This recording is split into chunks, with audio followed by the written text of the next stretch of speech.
এ হৰিয়ে বেতেৰে কুবাইলা তপতেল ঢালিলা সুধে তাইক স্বামী ক'ত বুলি নকওঁ স্বামী কথা নহওঁ মই বিধৱা মৰি যাম হাতে জোৰ কৰি এ হৰিয়ে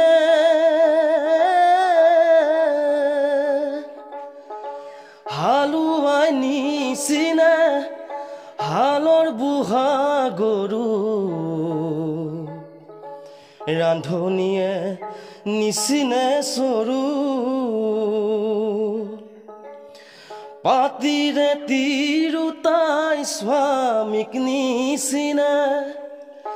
পাতিৰে তিৰোতাই স্বামীক নিচিনা শিষ্য নিচিনা গুৰু মোৰ গুৰুদেৱ কিনো অদ্ভুত ভৈলা। নমস্কাৰ প্ৰিয় দৰ্শক, স্বাগতম জনাইছোঁ RNA নিউজ আছামলৈ। আৰু আজি এগৰাকী এনে প্ৰতিভাৱান যুৱকৰ সৈতে আপোনালোকক চিনাকি কৰাই দিব বিচাৰিছোঁ, যিগৰাকী যুৱকৰ প্ৰতিভা দেখিলে আপোনাৰো কোনোবাখিনিত নহয় কোনোবাখিনিত অন্তৰখন চুই যাব। বিশেষকৈ তেওঁৰ কণ্ঠৰ যি যাদু, সেই যাদু আপোনালোকে শুনিলে কোনোবাখিনিত নহয় কোনোবাখিনিত আপুনিও থমকি যাব যে এনে প্ৰতিভা, এনে এক বৃহৎ প্ৰতিভা লুকাই থাকে বোকাৰ পদুম হৈ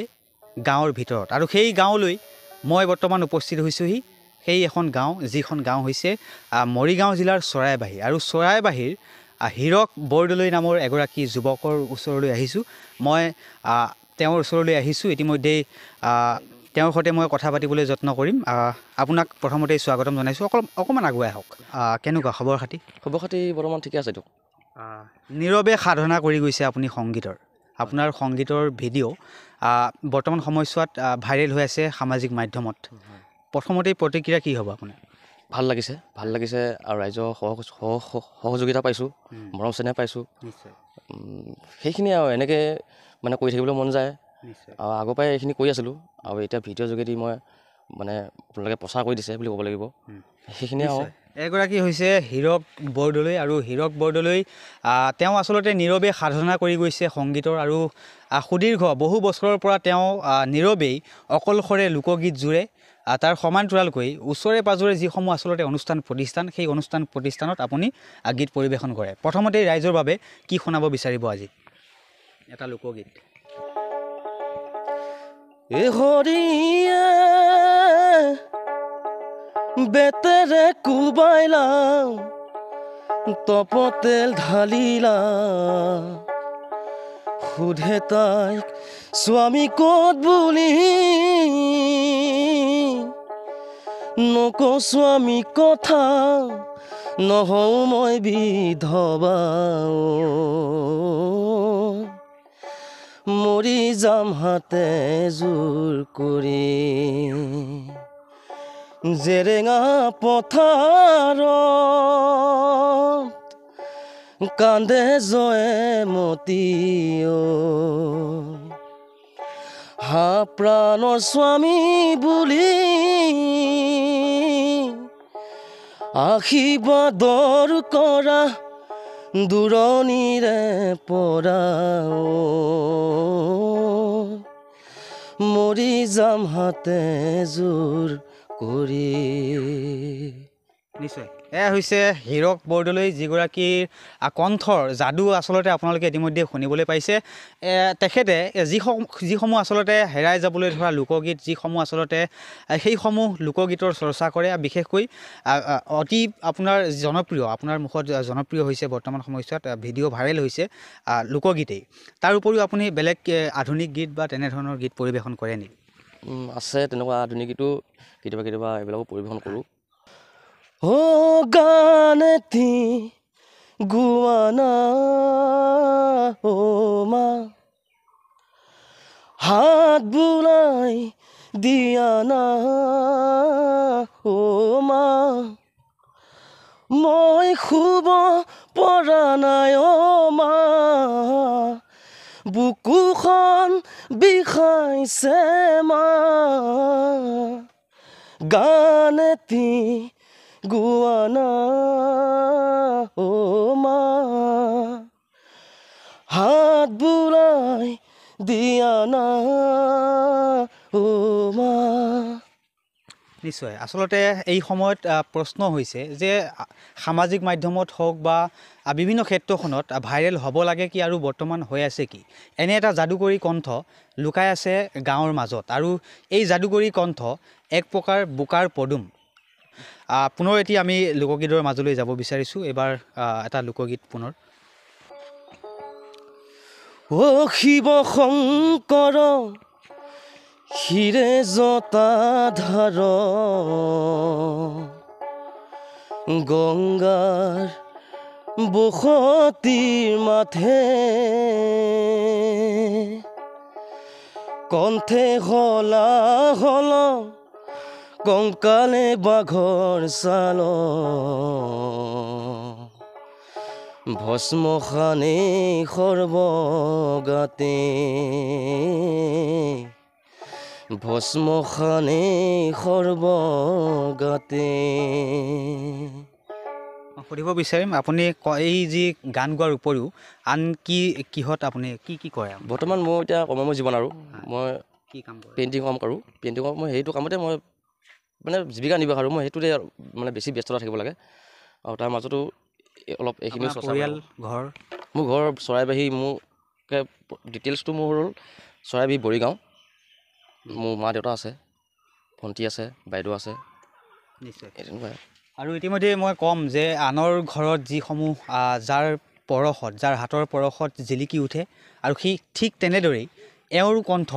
জিলিকি উঠক তাৰেই কামনা কৰিছোঁ ইতিমধ্যে আপোনালোকে শুনিছে আৰু এই সময়ত যদি বৰ্তমানটো শিৱৰাত্ৰিৰ সময় যদি আমি মহাদেৱৰ এটি এ হৰিয়ে মাথাৰ ওপৰে সৰ্পই গৰজিলে পাৰ্বতী বোলে মোকে খাই আৰ জগতৰে গুৰু মোৰে নাম শংকৰ পৰাণ দিয়া তোমাৰ জীয়ে পৰাণ দিয়া তোমাৰ জীয়ে মহাদেৱ আহিছে ডম্বৰু বজাইছে অ হৰি ভিক্ষানো মাগিছা কি আৰ ভিক্ষা মই মগা নাই হেমবন্ত ৰাজাই মাগিছো তোমাৰ জীয়ে মাগিছো তোমাৰ জীয়ে নিশ্চয় দৰ্শকসকলে ইতিমধ্যে চাই আছে আপোনাৰ এই আপোনাৰ কণ্ঠ দেখি আছে কি ক'ব বিচাৰিব দৰ্শকসকলক কি বুলি ক'ম আগতো ভিডিঅ' চাই আছে আৰু আজি দাদাহঁতকো নতুনকৈ পাইছোঁ দাদাহঁতো আজি মোক বিচাৰি আহিছে দেই বুলি ক'ব লাগিব আৰু মোক বিচাৰিলে আৰু এনেকৈ দাদাহঁতৰ লগতে এটি আপোনালোকলৈ ভিডিঅ' এটা আগবঢ়ালোঁ আজি আকৌ আপোনালোকে জনাব লাইক কমেণ্ট দি জনাব কেনেকুৱা হৈছে সেইখিনিয়ে ক'ব পাৰিম আৰু কি হয় এই মুহূৰ্তত মই দৰ্শকসকলক জনাব বিচাৰিছোঁ যে এগৰাকী ব্যক্তিৰ আঁৰত এজন সন্মুখলৈ অহাৰ আঁৰত এগৰাকী ব্যক্তি আছে সেইগৰাকী ব্যক্তিক মই ইতিমধ্যে আপোনালোকৰ আগত চিনাকি কৰি দিব বিচাৰিছোঁ মোৰ সৈতে উৎপল দা আছে আৰু উৎপল দাক মই মাতিব বিচাৰিছোঁ উৎপল দাই তেওঁৰ এটি গীতৰ ভিডিঅ' কৰিছিল আৰু সামাজিক মাধ্যমত আপলোড কৰিছিল আৰু তাৰ পাছতেই যথেষ্ট ৰাইজৰ মৰম পাইছে তেখেতে যথেষ্ট ৰাইজে সমাদৰ দিছে কেনেধৰণে লগ পাইছিলে আৰু কি ক'ব বিচাৰিব এই তেওঁক লৈ কেনেধৰণে লগ পাব বিচাৰিছিলোঁ পালোঁ মানে এইটো এটা ইতিহাস হ'ব ন কেতিয়া লগ পাইছিলোঁ কি কথা বহুত বছৰ আগৰ কথা এই ময়ো মানে মই যদিও এই গান নাগাওঁ বা মানে সি বাদ্যযন্ত্ৰৰ লগত জড়িত নহয় মই এজন ভাল শ্ৰোতা যেতিয়া হীৰকক লগ পাইছোঁ তেতিয়া মই গম পাওঁ যে সি লোকগীত গায় আজিৰ কথা কোৱা নাই মই আজিৰ পৰা প্ৰায় 20 বছৰমান আগৰ কথা কৈছোঁ তেতিয়াৰ পৰাই তাৰপাছত সি গান গাই থাকে তেনেকৈ ভাল লাগে আমি ইনস্পায়াৰ কৰোঁ নে তাক কষ্ট দিও নাজানো তাক ৰাতি বহাই লৈ গান গাওঁ পূৰা সি ইনস্পায়াৰ্ড হয় নে তেতিয়া কষ্ট পাই নাজানো আৰু তাৰপিছত তেতিয়া আমি ছ'চিয়েল মিডিয়াত তেনেকৈ হেৰি কৰা নাই তাক সিদিনাখন ঠিক বহুদিন লগ পোৱা নাই তাক তাৰপাছত ইনষ্টেণ্ট দেই এইটো আমাৰ এক্সিডেণ্টলি হৈ গৈছে কাহিনীটো মই কৈ দিছোঁ গোটেইখিনি কৰিছোঁ অনেষ্টলি মানে মই ইফালে মোৰ স্কুল আছে বৰঙাবাৰীৰ ফালে এই সৰুচলা বুলি কয় সৰুচলা বানে বিহাৰ ঠিক আছে তাত এখন মোৰ স্কুল আছে মই মোৰ বিদ্যালয়ৰ পৰা মই আহি আছোঁ তাৰপিছত মই ছ'চিয়েল মিডিয়া ক্ৰিয়েটৰ হয় বাৰু এই তেনেকৈ দুই চাৰি মটিভেশ্যনেল হওক কিবা হওক তেনেকৈ ক্ৰিয়েট কৰি থাকোঁ উৎপল ৰাজগুৰু বুলি মই ফেচবুকত তাৰপিছত তেনেকৈ আহি থাকোঁতে মই ঠিক মিকিৰ ফেটা পালোঁহি মিকিৰ ফেটা পাওঁতে মানে হেৰি ফোনটো বোলে স্ক্ৰল কৰোঁ মই মানে কেতিয়াবা ৰখি পেলাই এনেকৈ হেৰি হয় ন কিবা কাৰোবাক কামোৰ দিওঁ ফোন এটা কৰি পেলাই কাক কামোৰ দিম তাৰপিছত ফোনটো কৰিছোঁ তেনেকৈ ঘপককৈ মোৰ ওলাই গ'ল যে হীৰক বৰদলৈ নামটো প্ৰথমে ওলাই গ'ল তাৰ নামটো আৰু ইয়াকে বোলো কামোৰ এটা দিওঁ কি কৰি আছে কি মানে কামোৰ মানে কি আৰু এটা খবৰ লওঁ বা অকণমান সময় এনেই জ্বলাওঁ মানে মোৰ হাতত মই তেতিয়া আধা ঘণ্টামান বহিম মানে য'ত বহিব লৈছিলোঁ তাৰপিছত তাক মই ভাবিলোঁ তাক মই ফোন কৰিলোঁ বোলো হীৰক ক'ত আছা কি কৈছে মই মিকি ফেটা আৰে কি আছোঁ মইতো মিকি ফেটাতে আছোঁ মই তুমি ক'ত আছা কৈছে মই ইয়াত এনেকৈ আছোঁ এই সেইখিনি সময়ত মনত পৰিলে ঠিক আছে তুমি যদি তাতে আছা ৰ'বা আজি এটা কাম কৰোঁ আজি বোলো এটা গান কৰোঁ যিহেতু ৰাজীৱ খদিয়া ককাইদেউ তেনেকৈ ঢুকাই গ'ল ঠিক আছে এটা ৰাজীৱ খদিয়া ককাইদেউ গান তোমাৰ ষ্টকত আছে নাই কি হৈছে এইকেইদিন মই ৰাজীৱ খদিয়া ককাইদেউ গানকে অকণমান তেনেকৈ আওৰাই আছোঁ আৰু লগতে ভালো লাগিছে তেখেতৰ গানবিলাক হেৰি কৰি থাকে আৰু লগতে দুখ লাগিছে তেখেত ঢুকাই গ'ল দিয়া তেখেতৰ শ্ৰদ্ধাঞ্জলি আমিনো কি কৰিম তেখেতৰ ঘৰ শদিয়াত আমি মৰিগাঁও গতিকে তেখেতৰ বোলো শ্ৰদ্ধাঞ্জলি আমি এনেকৈ আৰু কণ্ঠৰ মাজেৰে আৰু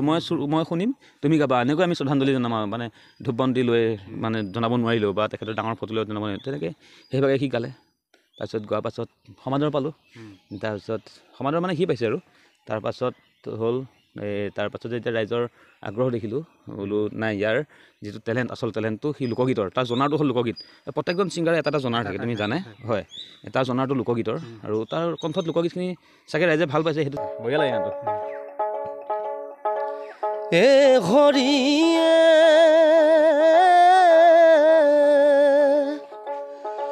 হালুৱাই নিচিনা